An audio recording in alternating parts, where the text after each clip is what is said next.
We finished our last session with an invitation to consider what it means to live a life rooted in the gospel of Jesus Christ.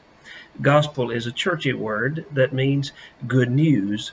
I remember a seminary professor teaching us the Greek word for gospel. It is euangelion, and it simply means good news or good message.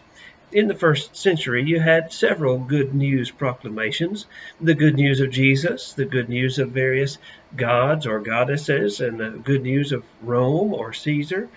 Each of these gospels competed for importance in the lives of people. As we think about our discipleship pathway and its call to live a life rooted in the gospel of Jesus, we really need to understand what exactly is that gospel. In carefully studying the New Testament, we find a number of expressions of that gospel. Each is important and has its own unique piece of the larger puzzle. The Romans Road is an explanation or pathway of salvation that seeks to capture the personal invitation of the gospel. Romans chapter 12, I love that so much. It paints a picture of the implications of the gospel in our lives. Acts 2 teaches us what it means when a community of faith is formed around this gospel.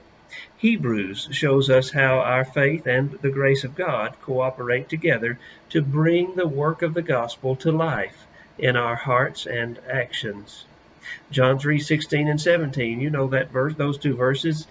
For God so loved the whole world, even those who do not love God, that he gave his only Son, that whoever believes in him will not perish, but have everlasting life. And that God did not send his Son into the world to judge the world, but that the world might be saved through him.